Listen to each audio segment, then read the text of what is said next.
In the previous video, I walked through the steps to install PI Coresight 2014. Now I have a system where PI Coresight is installed, and if I look in IIS Manager, I can see that the PI Coresight application pools have been modified to run under the specific identity. That's the custom domain service account. Additionally, under the services, as we saw, the PI Index Search Crawler and the PI Web API are both running under this same account. At this point, I'm going to create the PI Coresight database and configure PI Coresight by navigating to the admin page. To get to the PI Coresight admin page, a really easy way to do that is through IIS Manager. Under Coresight, I can select Admin, and then over here on the right, I can browse. This will open up Internet Explorer to the Coresight admin page, and you can see the URL that is used up at the top. If I was trying to access this remotely later, instead of localhost, I would do cnm-coresight, which is the machine name. You can also see my particular user. Access to the PI Coresight admin page as well as the Coresight web pages are all controlled through Windows groups that get set up during the installation process. Let's take a look at those Windows groups real quick. Going to use Server Manager and then navigate to Tools and Computer Management. I'll take a look under Local Users and Groups, and then look at Groups.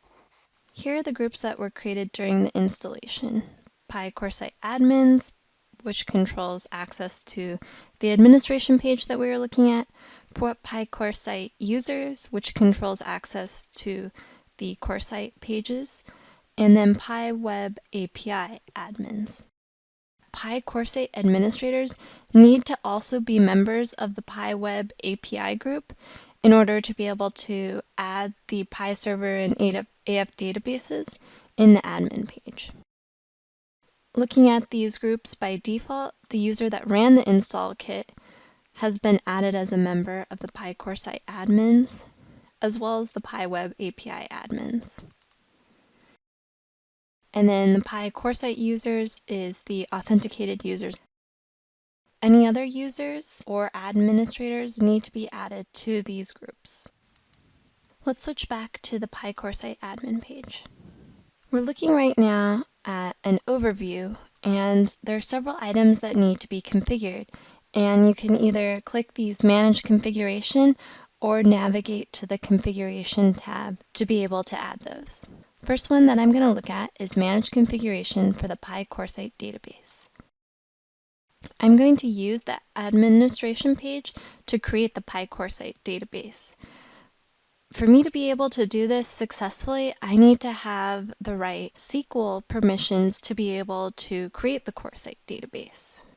So my particular user needs to have DB creator server role, and it needs to be able to alter any logon permission in SQL.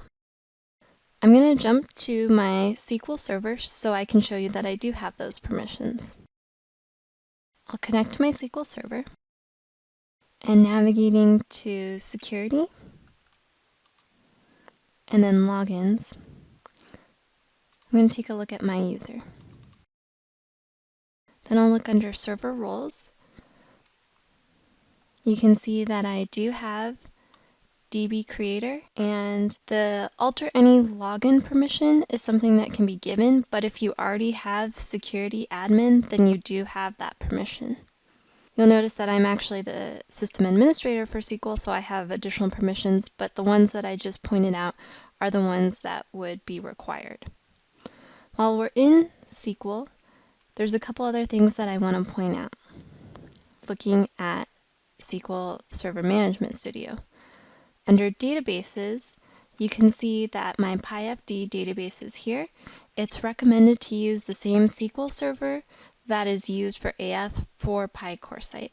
Additionally, we need to confirm that in SQL, the ensure allowed triggers to fire others is set to true.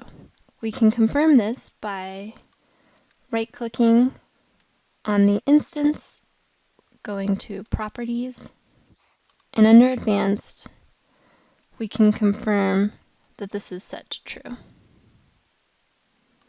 Okay, everything looks good in SQL, so I'm ready to jump back to the PI Coresight machine. Note that I am running the administration page from the PI Coresight machine itself in order to create the database on the SQL server. I'll go ahead and type in the name of my SQL server, and you can see that it's picking up it right away. And these are the databases that the SQL server currently has. However, Coresight is going to be a new database, so in order to create a new database, I'm just going to type in a new name here. I'll call it Coresight, and then I'm going to hit the Save button. Okay, and my database was created successfully. If I move over to my SQL machine and refresh things, I can see that it is now available there. There it is, the Coresight database. I'll move back to my Coresight machine. If you are unable to do it successfully from the admin page, you may need to end up creating the Coresight database manually. And there are instructions in the installation and administration guide on how to manually create the PI Coresight database. You may need to do this, for example, if when you tried to create it from the admin page, you receive a specific message that says SQL server cannot be reached. Check the server's event logs for detail.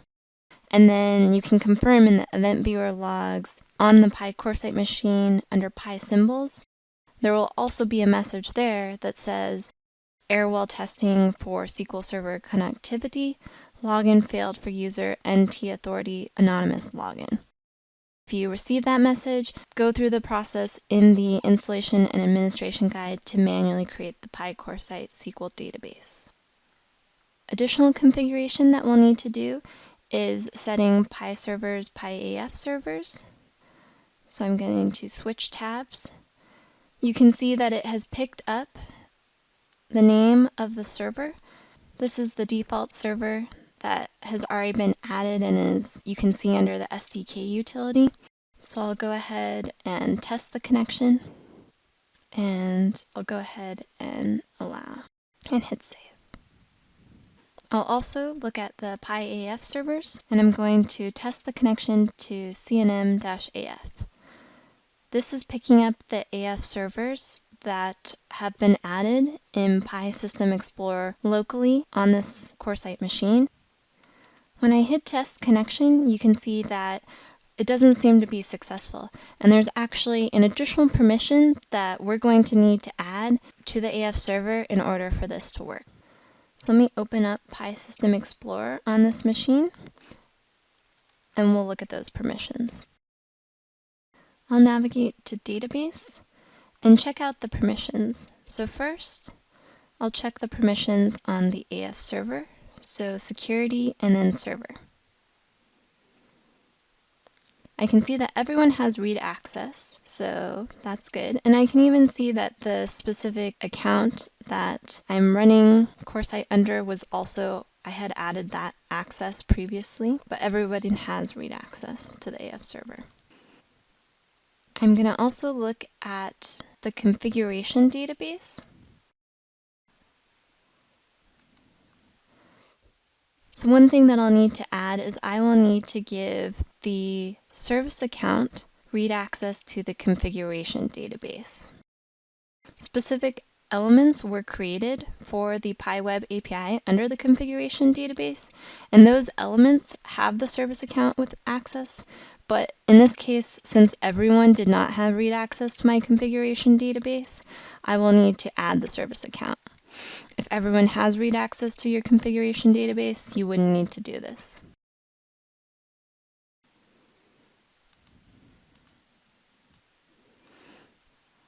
Okay.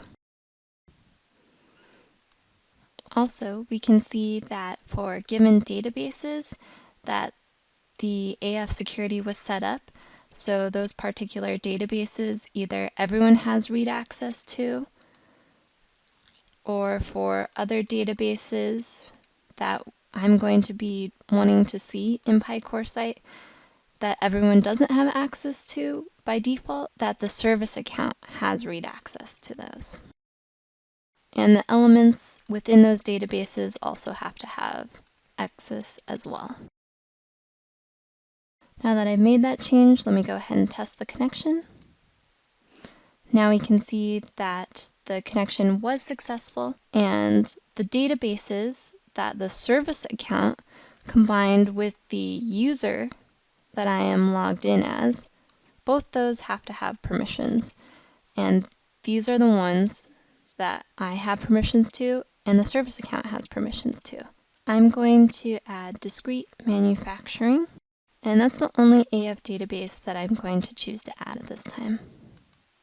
Now that we've added these different things under the configuration, I can navigate back to Overview and look at the status of them. Okay, perfect. I was able to create the PI Coresight database. The status is good for that, as well as the servers. And we can see right now that I haven't indexed certain databases, but I'll expect that those will get added as well. So I can check back this in a bit. There's one other common thing that I'll need to do from the admin page, and that's under Import Folder Management. Let's take a look at that now. A very exciting new feature of PI Coresight 2014 is that I can now be able to look at PI ProcessBook displays through the PI Coresight web pages.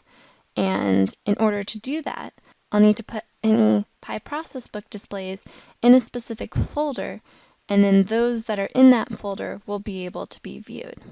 And the management of the folder or folders is done through this. So let's go ahead and set up a folder so I can see that. And I'll need to make sure that the service account that PI Coresight runs under has access to this folder. So I'll do Properties, Security. I'm going to add it to have read access.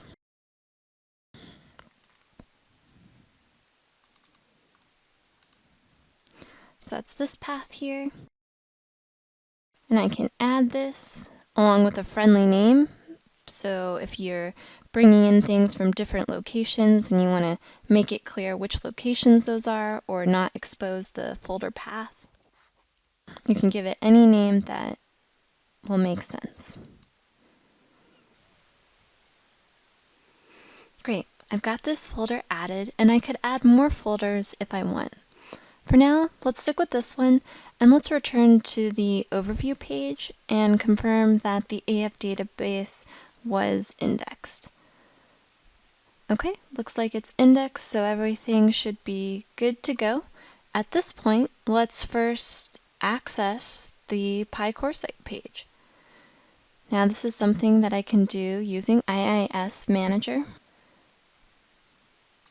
I'll select Coresight, and then I can do Browse.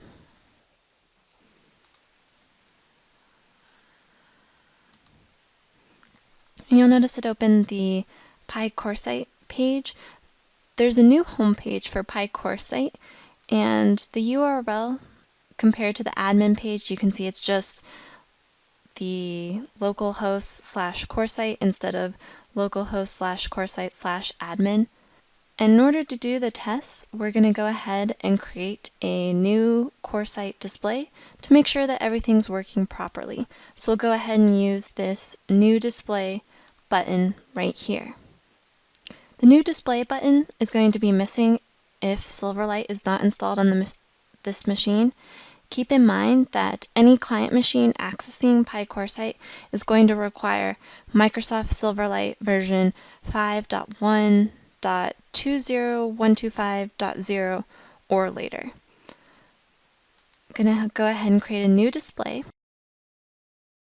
On this new display, I'm going to navigate over here, and I'm actually going to do a search for PI tags. and I'm going to just do a search for the default tag sinusoid. And I can see it. Now there's something that's actually very important with the search in PI Coresight 2014 here. In order for the search to return these results, PI mappings need to be in place. My user had to have a mapping for this result to get returned. PI mappings should be in place for all users in order for the search to work. Keep in mind, this is just for the search functionality. PyTrust can still be used for data access. And another thing to keep in mind when searching for PI tags is PI group membership is not honored by the index search crawler. If a user is not mapped to a PI identity or a PI group that has explicit access, but rather is mapped to a user that is then part of a PI group, that will not work. So make sure that the mappings are to the PI identity or PI group that has access. And just as a test, I'll go ahead and add these items to my display. Okay, great.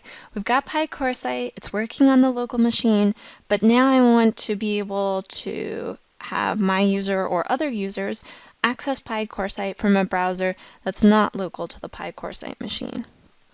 OSIsoft strongly recommends configuring PI server authentication for PI Coresight through Windows Integrated Security.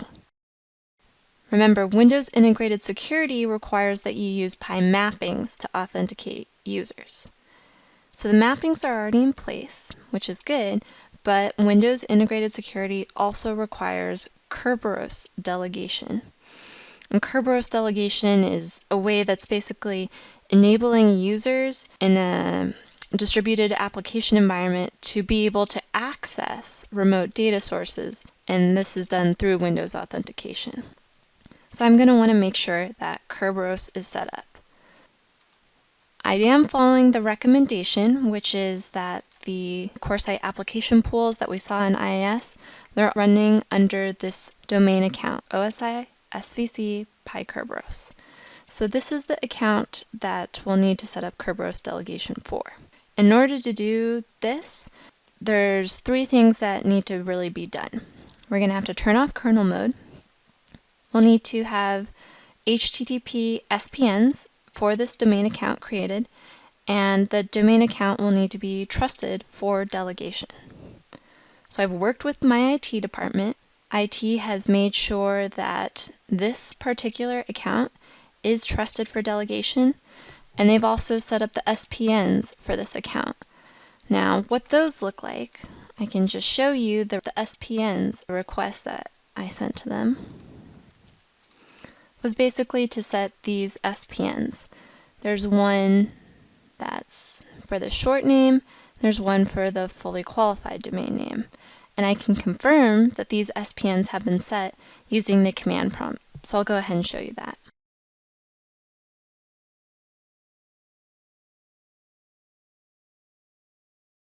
In this command, set SPN-L, and then the account is going to basically return a list of the SPNs that have been set for this account. Okay, perfect. And I can confirm right here, these top two are the SPNs that I requested, and those were created using these two commands. Okay, that looks good. The last thing that is needed is to disable kernel mode, and that's done in IIS Manager, so I'm going to return there. And under Coresight, I'm going to select Authentication. And for Windows Authentication, I'm going to go to Advanced Settings. Here's the option on enabling kernel mode authentication, and that needs to be disabled. So I'll go ahead and do that.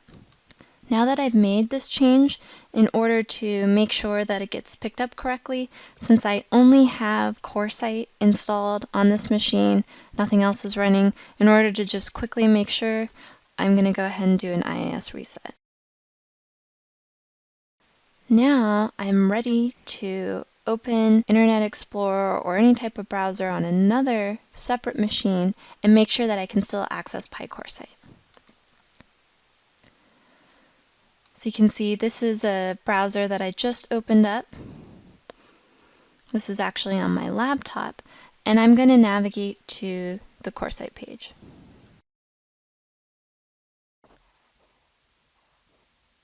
Great, I can access PI Coresight. I'll go ahead and do a new display, make sure everything still looks good.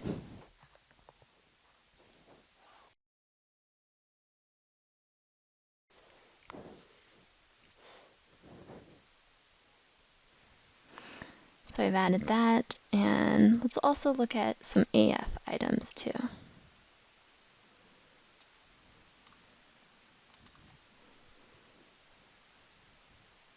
Alright, everything looks great here. So I've been able to successfully configure PI Coresight, and after the installation, now my users will be able to connect to PI Coresight and access the PI data with their PI mappings and do this from remote machines. I can even confirm the connection in Network Manager Statistics in PI SMT. So I'm looking at Network Manager Statistics, and I'll go ahead and do a refresh. You can see PI Coresight here.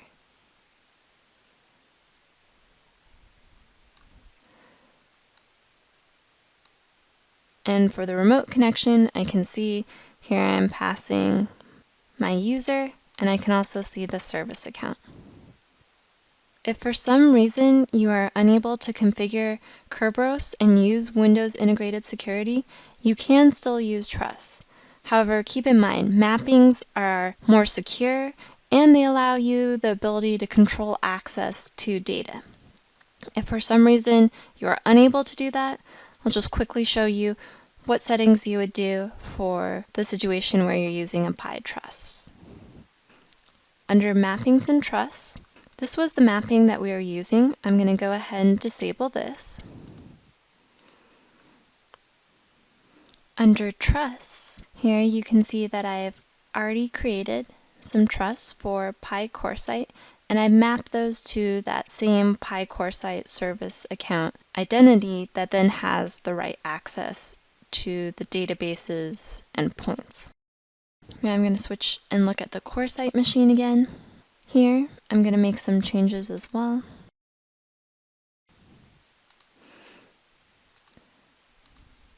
Just to make sure, I'm going to have the protocol order use PI Trusts first. I'll do an IIS reset, since this is the only thing running on this machine. And under Services, I'm going to restart the PI Index Search Crawler connection, and just so this is the same, I'm going to restart the Web API as well. Okay, so everything's restarted, and now I'm going to open Internet Explorer again remotely and navigate to Coresight. We can see this works here as well, and I can go ahead and create a new display.